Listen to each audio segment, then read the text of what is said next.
دیکھیے میں اپنے مطالعہ قرآن اور فہم قرآن اور تدبر قرآن اس سب کا خلاصہ آپ کو بتا رہا ہوں۔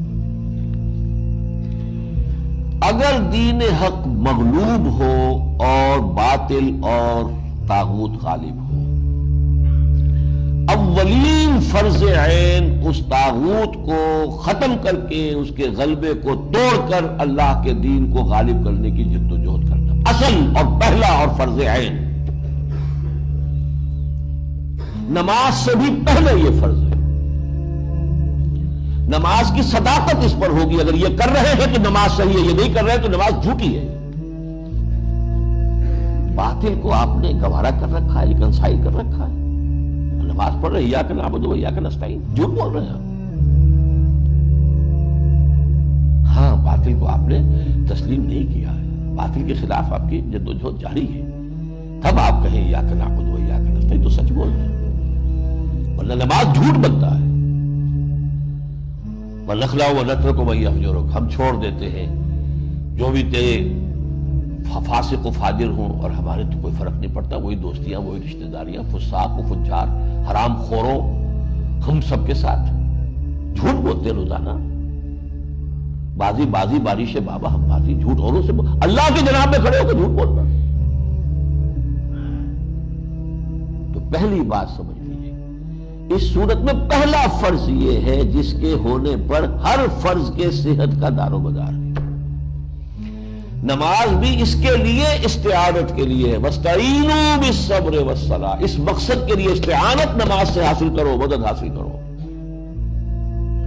ہاں اس کے برعکس صورت اگر ہو، خلافت راشدہ میں ہم پیدا ہو گئے ہوتے تو نظام قائم ہے، اور اس نظام کی مزید توسیع، اسے پورا یونیورسلائز کرنا، یہ حکومت کی ذمہ داری ہے۔ ہم حکومت کے نظم کے پابند ہیں۔ اس صورت میں یہ فرض کفایہ ہے۔ حکومت کہتی ہے اتنے آدمی والنٹیئرز ہمیں چاہیے، اتنے آدمی نکل آئے، باقی سب آرام سے گھروں میں سوئے، ان کے اوپر کوئی ملامت نہیں ہے، یہ فرض عین نہیں ہے۔ ایسے جیسے نماز جنازہ فرض کفایہ ہے، کچھ لوگوں نے نماز پڑھ لی، باقی سب کی طرف سے بھی ادا ہو جائے گی، کسی نے نہیں پڑھی تو سب مجرم، سب گناہگار ہو جائیں گے۔ اس معنی میں اگر خلافت کا نظام قائم ہو، دین غالب ہو، تو انڈیویجولز کے اوپر سے ذمہ داری ہٹ گئی، اب وہ ادارہ موجود ہے خلافت کا، حکومت اسلامی کا، وہ اس کی دیکھ بھال کرے گا۔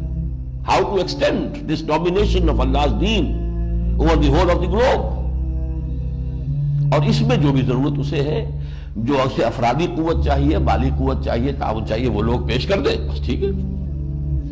لیکن جب صورت یہ نہیں ہے، باطل کے غلبے میں آپ رہ رہے ہیں، تو اقامت دین کی جد و جہد اولین فرض عین ہے۔ یعنی نمبر 1 اضافی نیکی نہ سمجھیے اس کو، فرض عین، اور فرض کفایہ نہ سمجھیے اس کو، فرض عین۔ فرض عین اور اولین جب میں نے کہا تو اس میں دو چیزوں کی نفی ہوئی، اضافی نیکی نہیں ہے اور فرض کفایہ نہیں۔ نمبر 2، اس فرض عین کی ادائیگی کے لیے شرط لازم ہے، شرط لازم، پری ریکویزٹ، التزام جماعت، کسی نہ کسی جماعت میں ہونا اس کے لیے لازم ہے۔ جیسے نماز فرض عین ہے، وضو کے بغیر نہیں پڑھی جا سکتی، تو وضو بھی فرض ہو گیا۔ اقامت دین کی جد و جہد وضو کے بغیر نہیں ہو سکتی، جماعت کے بغیر نہیں ہو سکتی، لہذا جماعت فرض ہے۔ دیکھیے جہاں تک پہلی بات ہے، اس کے لیے تو میں نے سارا آپ کو آج پھر دوبارہ گنوا دیا، سورہ بقرہ سے سورہ توبہ تک، اور پھر وہ سورہ شورى سے، یہ ساری چیزیں گنوا دی آپ کے سامنے۔ جہاں تک التزام جماعت کا تعلق ہے، اس پر میں قرآن مجید سے کوئی نص صریح پیش نہیں کر سکتا، I admit it۔ اشارات ہیں، اشارات کس شکل میں ہیں؟ حزب اللہ کا لفظ استعمال کیا گیا، پارٹی، کس لیے کیا گیا؟ رہنمائی کے لیے کیا گیا، قرآن کا ہر لفظ ایک رہنمائی لیے ہوئے۔ یا محمد رسول اللہ والذین معہ، ایک جماعتی زندگی کا نقشہ آ گیا۔ یا سورہ صف میں ہم نے آج ہی پڑھا، من انصاری اللہ، کون ہے میرا مددگار، مل کر یہ جماعتی شکل بن گئی۔ لیکن یہ اشارات ہیں، نص قطعی جس کو کہتے قرآن سے نہیں ہے میرے پاس، میں تسلیم کر رہا ہوں۔ البتہ احادیث میں نصوص قطعیہ ہے بہت سخت. علیکم بالجماعت، تم پر لازم ہے جماعت کی شکل میں ہونا. اور جو ایک اثر ہے حضرت عمر فاروق رضی اللہ تعالی عنہ کا، لا اسلام الا بالجماعت، جماعت کے بغیر کوئی اسلام ہے ہی نہیں. اور اس کو نوٹ کر لیے، جماعت کی دو ہی شکلیں ہیں، یا ہمارا جماعتی نظام ایک ریاست کی شکل اختیار کر چکا ہے، تو جو امیر المومنین ہے وہی ہمارا امیر ہے، یہی ہماری جماعت ہے. نہیں ہے تو کوئی نہ کوئی جماعت ہوگی جو اس کو قائم کرنے کی جد و جہد کرے، اس کا امیر ہے اور اس کے ساتھی ہیں.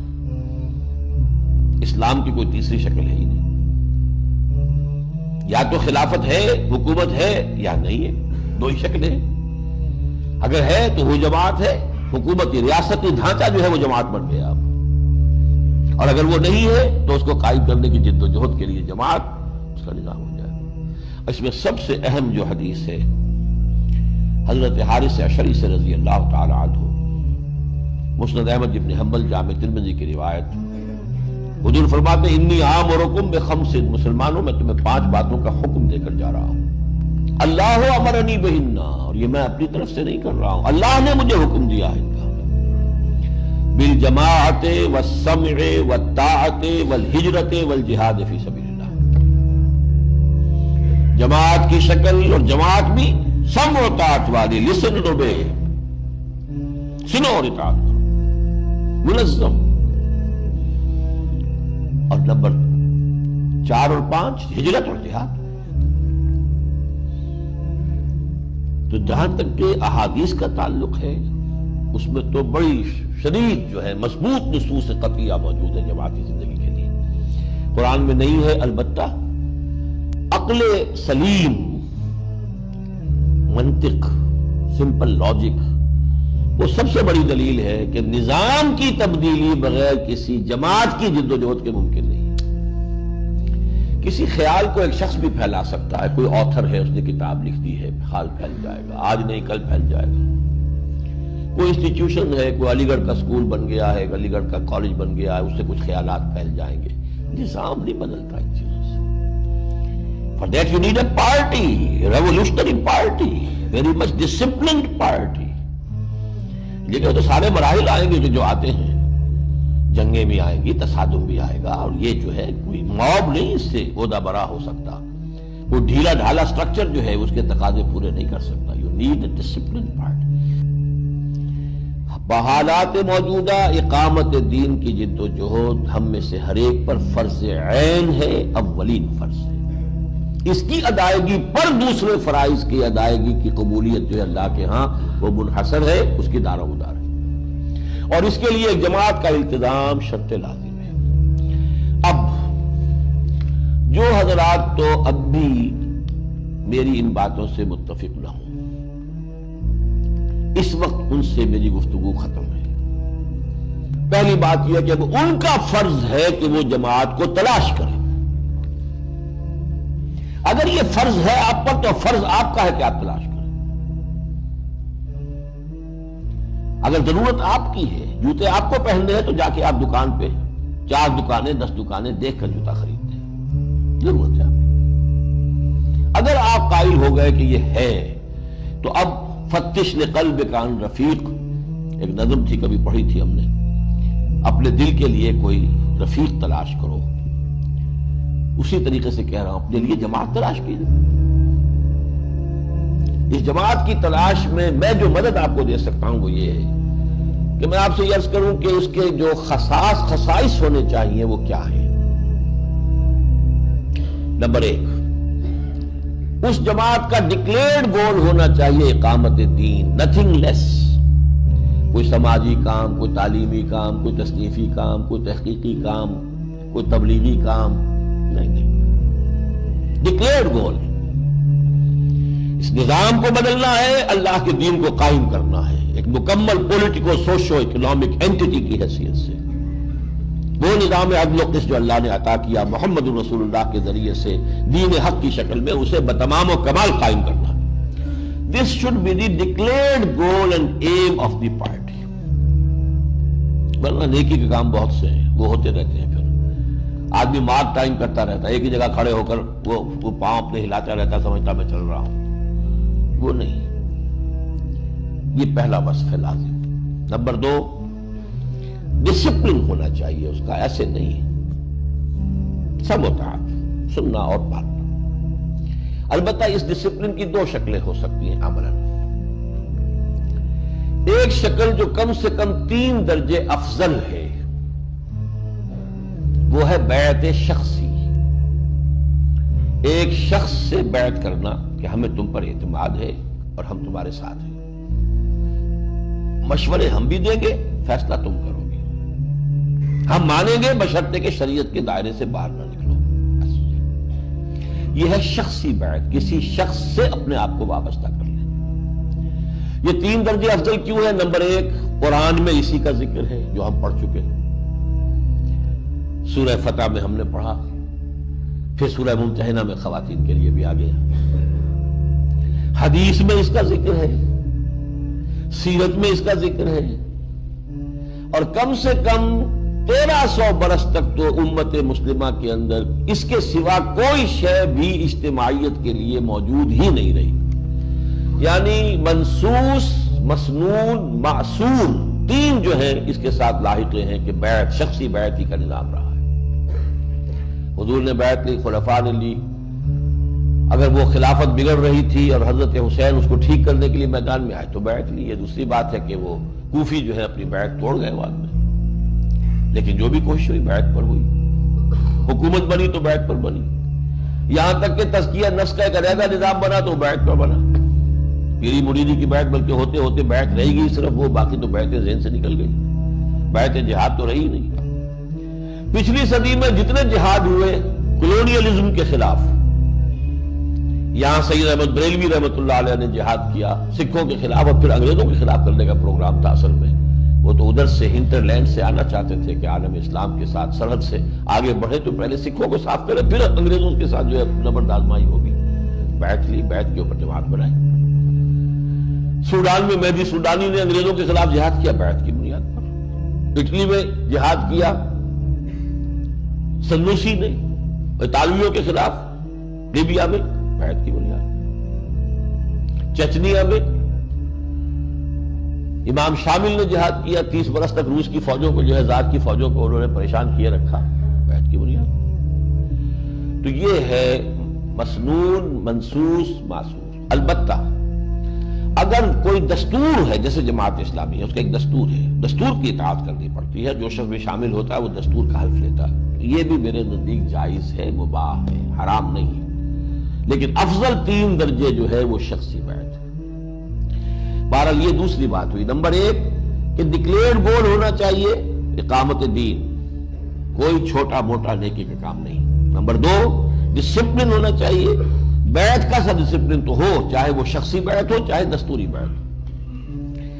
نمبر 3 ان سے ڈیمانڈ کی جانی چاہیے کہ آپ کا طریقہ کار کیا ہے، how do you want to proceed and how do you derive it from the share of the profit. آپ نے کیسے اس کو، حضور کا اسوہ ہے ہمارے لیے، اس سے کیسے آپ نے اس کا اخذ کیا ہے، استنباط کیا ہے، استدلال کیا ہے، ڈیرائیو کیسے کیا ہے، ڈیڈیوس کیسے کیا، بتائیے، ثابت کیجیے۔ اور اگر کہیں پر آپ سمجھتے ہیں کہ حالات کی کوئی تبدیلی اتنی بنیادی ہے کہ اجتہاد کی ضرورت ہے تو وہ معین بات بتائیے، کہاں تبدیلی ہوئی ہے، کیا معین اس میں اجتہاد آپ کرنا چاہتے ہیں۔ یہ ہے نمبر 3۔ اس لیے کہ نبی جو ہوتے تھے ان کے تو ہاتھ میں ہاتھ دے کر آدمی مطمئن ہوتا تھا، وہ جدھر موڑ دے مڑ جاؤ، شمال میں رخ کر دے نماز پڑھنے کے لیے شمال میں رخ کر کے نماز پڑھو، جنوب میں کر دے جنوب میں پڑھو، دل مع الحق ہے سدار۔ نبی تو الحق ہے، اپنی ذات میں سچ ہے، مکمل حق ہے، لہذا اس کے ساتھ اٹیچ ہو گئے، جدھر وہ جا رہا ہے ادھر چلے جاؤ، اس سے پوچھنے کی ضرورت نہیں آپ کہاں سے جائیں گے، کس راستے سے جائیں گے، کس وادی میں سے گزریں گے، نہیں۔ لیکن اب کوئی نبی تو نہیں ہے۔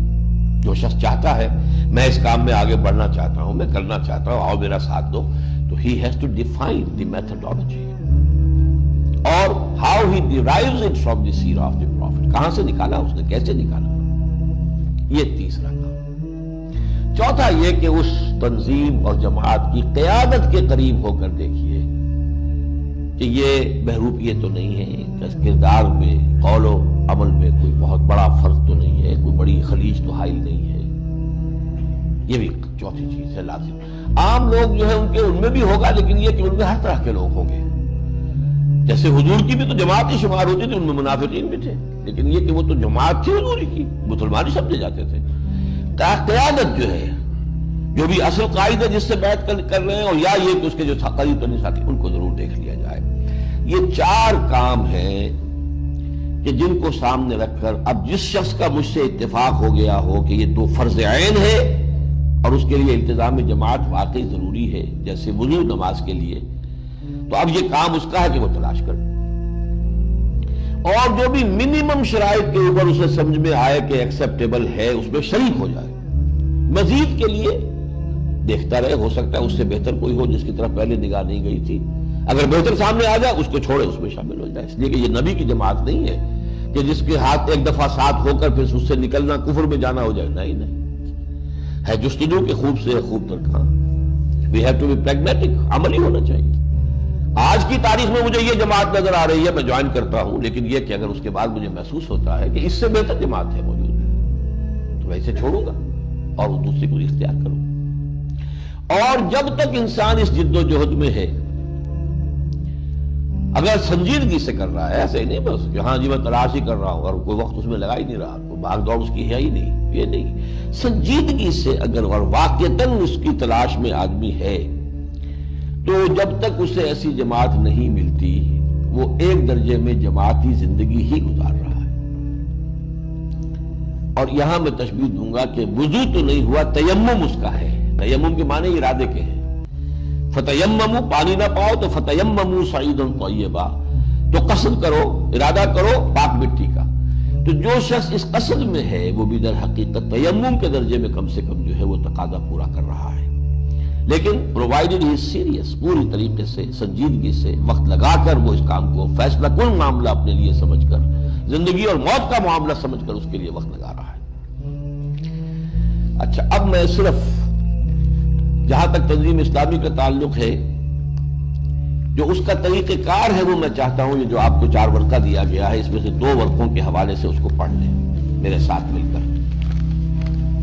ہمارا طریقہ کار یہ ہے. ویسے اس میں وہ جو خلافت کے سلسلے پہ ہمارے بنیادی خیالات ہیں، سماجی سطح پر کیا تبدیلیاں آئیں گی، معاشی سطح پر کیا آئیں گی، سیاسی سطح پر کیا آئیں گی، لیکن یہ کہ جو 5واں صفحہ ہے، اسلامی انقلاب یعنی قیام نظام خلافت کے لیے تنظیم اسلامی کے پیش نظر طریقہ کار یہ ہے کہ جو لوگ اللہ کی رضا اور آخرت کی فلاح کے حصول کے لیے سر دھڑ کی بازی لگانے کو تیار ہوں،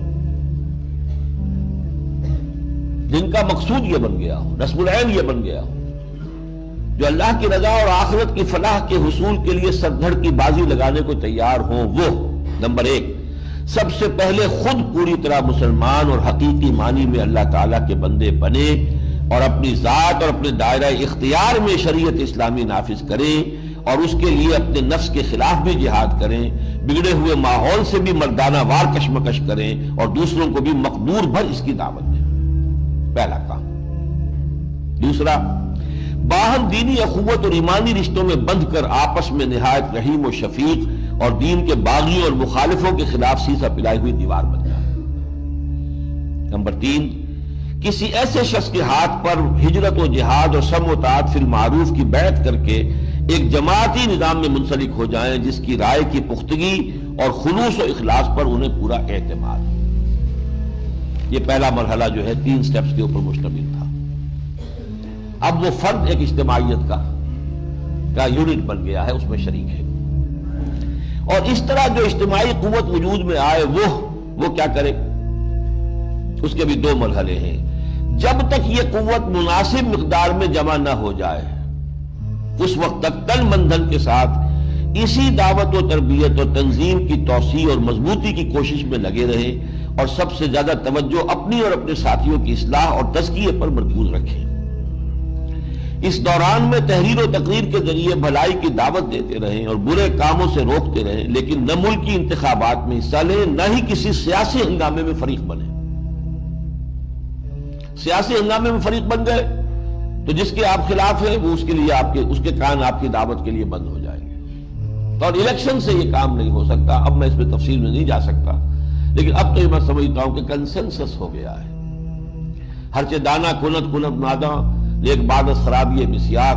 اب تو تقریباً تمام دینی جماعتیں یہ مان چکی ہیں کہ الیکشن میں حصہ لے کر یہاں اسلام نہیں لایا جا سکتا. ہمارا تو اسی پر یہی میرا پوائنٹ آف ڈپارچر تھا جماعت اسلامی سے. 10 سال جماعت کے ساتھ میں نے لگائے ہیں. یہ اور بات کہ تم پر نثار کر دی ہے عزیز اپنی جوانی کسے نہیں ہوتی. 10 سال لگائے ہیں اور پورے یکسو ہو کر لگائے ہیں، اور میں اسے اپنی زندگی کا اب بھی عہد ضروری سمجھتا ہوں. جو صلاحیتیں میں نے اس زمانے میں حاصل کی ہیں، جو تجربے حاصل ہوئے ہیں، وہ میرے لیے بہت قیمتی اثاثہ اور سرمایہ ہے. مجھے 1 منٹ کا بھی کوئی افسوس نہیں ہے کہ کوئی ضائع ہوا، معاذ اللہ. لیکن یہ کہ یہیں پہ اختلاف ہوا تھا کہ مولانا اس سے نہیں بنے گا بات. الیکشن میں غلط آ گئے آپ، راستہ جو ہے غلط مڑ گئے ہیں، واپس ہو جائیے. مولانا موجود اس وقت تک بہت ہی پازیٹیو تھے کہ اس ذریعے سے ہم کامیاب ہو جائیں گے. وہ بڑھتے رہے، لیکن آ کر پھر سن 71 میں وہ بھی مایوس ہو گئے. لیکن جب مایوس ہوئے تو صورت یہ تھی کہ جب آنکھ کھلی گل کی تو موسم تھا خزاں کا. اب بڑھاپا تھا، جماعت بہت آگے نکل گئی تھی، لوگوں کے مزاج پختہ ہو چکے تھے، سیاست کے اور الیکشن کے خوگر ہو چکے تھے. کارکن اب واپس آنے کو تیار نہیں تھے. ٹھیک ہے، گاڑی چل دی. نہ منطقی انتخابات میں حصہ لیں، نہ کسی سیاسی ہنگامے میں فریق بنے. اس پورے عرصے میں کسی نکتہ چینی اور تمسخر سے بددل نہ ہو، نہ کسی جبر و تشدد سے خوف کھائیں، بلکہ کامل صبر و تحمل سے کام لیں اور ہرگز کوئی جوابی کارروائی نہ کریں. یہ سیکنڈ سٹیج ہے اس جدوجہد کی. یوں سمجھیے کہ جو 12 برس مکے کے تھے محمد رسول اللہ صلی اللہ علیہ وسلم کے، اس کی یہ آج کے الفاظ میں یہ اس کی وہ ڈسکرپشن ہے. لیکن جب مناسب قوت فراہم ہو جائے تو اب یہ ہے اقدام کا مرحلہ. جب معلوم ہو، جو میرا اندازہ آپ کو بتایا ہوا ہے کہ کم سے کم 2 لاکھ افراد اس 6 سٹیپس میں سے گزر کر آ چکے ہوں. 200,000 پیپل. یہ کوئی چھوٹا سا جزیرہ نہیں ہے، کوئی گاؤں نہیں ہے، ملک ہے 14 کروڑ کا. Sizeable number of people, workers. جب مناسب قوت فراہم ہو جائے تو نمبر 1، اسلام نے جن برائیوں کی نشاندہی کی ہے ان کا قلع کما کرنے کے لیے کمر کس لیں. نہیں علی المنکر بالید، اب یہ ہم نہیں ہونے دیں گے. گھیراؤ کریں، پکٹنگ کریں، بینکوں کا پکٹنگ کریں، جاگیروں کی جا کر جو ہے وہ پکٹنگ کریں، نہیں چلنے دیں گے. یہ حرام خوری کے، حرام کاری کے اڈے نہیں چلنے دیں گے. حرام کاری کا سب سے بڑا اڈا بینک ہے. حرام کاری کا، خوری نہیں کہہ رہا، حرام کاری کہہ رہا ہوں. یہ کہ حضور نے کہا ہے کہ سود کے گناہ کے 70 حصے ہیں، جن میں سب سے ہلکا جو ہے اس کے مساوی ہے کوئی شخص اپنی ماں کے ساتھ زنا کرے. پکٹنگ کریں گے، نہیں چلنے دیں گے. مارو ہم پر گولیاں چلاؤ، مارو. شہادت ہے مطلوب و مقصود مومن، نہ مال غنیمت نہ کشور کشائی. اس کے لیے جلسوں، جلوسوں، مظاہروں، ناکہ بندیوں کی شکل میں اپنی طاقت کے مظاہرے کے لیے تمام جدید ذرائع استعمال کریں، اس شرط کے ساتھ کہ یہ سب کچھ پرامن ہو اور اس میں ان کی جانب سے کوئی تشدد نہ ہو. جانے دینے کو تیار ہو، کسی کی جان لے نہیں. کسی کی پراپرٹی کو نقصان نہ پہنچائے، کوئی بس نہ جلائے، کوئی اسٹریٹ لائٹس نہ توڑے، کوئی اور سائن بورڈ نہ توڑے. اسٹریٹ اپنے مقصد کی طرف. ہاں، اپنی جانے دینے کو تیار رہیں، اور اگر ان پر تشدد کیا جائے تو کمال صبر و استقلال کا مظاہرہ کریں، حتیٰ کہ اصلاح میں جان دے دینے کو سب سے بڑی کامیابی سمجھیں. شہادت ہے مطلوب و مقصود مومن، نہ مال غنیمت نہ کشور کشائی. اس پہم کشاکش اور جہاد فی سبیل اللہ میں یا حق کا بول بالا ہو جائے یا شہادت کی موت نصیب ہو جائے. وَهُوَ الْمَطْلُوبُ، وہ ہے ہمارا مطلوب و مقصود. شہادت ہے مطلوب و مقصود مومن، نہ مال غنیمت نہ کشور کشائی. اقول قولی ھذا واستغفر اللہ لی ولکم ولسائر المسلمین والمسلمات.